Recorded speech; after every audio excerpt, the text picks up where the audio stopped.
రేపటి నుండి రెవెన్యూ సదస్సుల నిర్వహణపై మెదక్ జిల్లాలో చిల్ప్చెడ్ మండలాన్ని పైలట్ మండల్ కింద ఎంపిక చేసుకుని 16 గ్రామాల్లో తహసీల్దార్, డిప్యూటీ తహసీల్దార్ స్థాయిలో 2 బృందాలు ఏర్పాటు చేసుకుని రెవెన్యూ సదస్సులు నిర్వహించడం జరుగుతోందని కలెక్టర్ రాహుల్ రాజ్ చెప్పారు.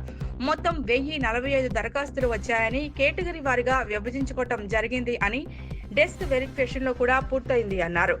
సాదా బైనమా, POT missing, survey number, extent సంబంధించిన అంశాలలో 250 అప్లికేషన్లు డిస్పోజ్ చేయడానికి సిద్ధంగా ఉన్నాయన్నారు.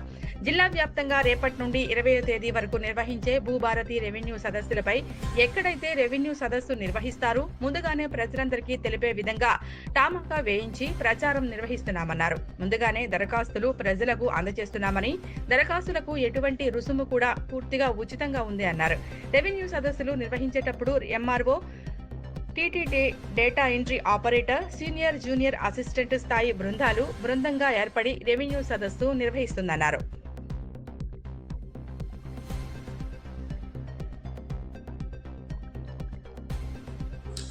జిల్లా వ్యాప్తంగా 3 జూన్ నుంచి 20th జూన్ వరకు జిల్లా వ్యాప్తంగా అన్ని మండలాలలో అన్ని రెవెన్యూ విలేజెస్లో కూడా మనం రెవెన్యూ సదస్సులు కండక్ట్ చేయడం జరుగుతుంది.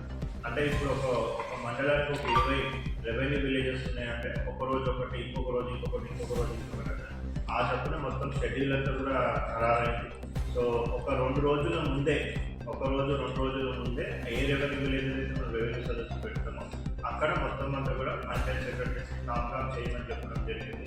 So number of application forms కూడా ముందే వాళ్ళకి పంపించడం జరుగుతూ ఉంది. సో అదేవిధంగా మనం ఏ రోజైతే అక్కడ రెవెన్యూ విలేజ్లో రెవెన్యూ సదస్సు కండక్ట్ చేస్తామో అక్కడ అన్ని ఫెసిలిటీస్ కూడా ప్రొవైడ్ చేసి అక్కడ మొత్తం రెవెన్యూ బృందం, తహసీల్దార్ కానివ్వండి, డెప్యూటీ తహసీల్దార్ కానివ్వండి, మళ్ళీ డేటా ఎంట్రీ ఆపరేటర్స్, మళ్ళీ అక్కడ senior assistants, junior assistants, help desk ఒకటి ఏర్పాటు చేసి చాలామంది ఫామ్స్ నింపడంలో ఇబ్బంది పడుతూ ఉంటే కూడా ఆ ఫామ్స్ కూడా మనమే నింపడం జరుగుతుంది. సో వాళ్ళ సమస్యలతో కనుక్కొని ఆ ఫామ్స్లలో సమస్యలు కూడా నింపి ఈ రెవెన్యూ సదస్సులని ఆల్రెడీ మన జిల్లా చిల్ప్చెడ్ మండలి పైలట్ మండలంలో తీసుకోండి. సో అక్కడ మనం 16 రెవెన్యూ విలేజెస్ ఉన్నాయి. ఆ 16 రెవెన్యూ విలేజెస్లో కూడా 2 బృందాలు ఏర్పాటు చేసి తహసీల్దార్ నేతృత్వం బృందం, డిప్యూటీ తహసీల్దార్ నేతృత్వం బృందాలు ఒక రోజుకి ఒకటే రెవెన్యూ విలేజ్ చెప్పిన కూడా పెట్టుకొని అన్ని కండక్ట్ చేయడం జరిగింది. దాంట్లో మనకి ఆల్మోస్ట్ 1045 అప్లికేషన్స్ రావడం జరిగింది. ఈ 1045 అప్లికేషన్స్ కూడా కేటగిరీ వైజ్ మొత్తం విభజించి చేసుకోవడం జరిగింది. సో డెస్క్ వెరిఫికేషన్ మొత్తం అన్నిటి కూడా కంప్లీట్ అయిపోయింది. సో ఆ డెస్క్ వెరిఫికేషన్ ప్రకారం సాదా బైనమా అప్లికేషన్స్ ఎన్ని వచ్చినాయి, పీఓటీ ఎన్ని వచ్చినాయి, మిస్సింగ్ సర్వే నెంబర్స్ ఎన్ని వచ్చినాయి, ఎక్స్టెంట్ కరెక్షన్ ఎన్ని వచ్చినాయి. సో ఇవన్నీ కూడా మొత్తం కేటగిరైజ్ చేసి డెస్క్ వెరిఫికేషన్ చేస్తాం. సో దాంట్లో ఒక 250 అప్లికేషన్స్ ఆల్రెడీ మేము డిస్పోజ్ చేయడానికి రెడీగా ఉన్నాయి.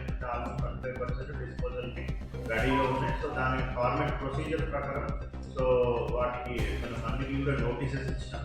ఆ నోటీసెస్ ప్రకారంగా మనకు స్టాట్యుటరీ పీరియడ్ ఉంటుంది, 7 days పీరియడ్.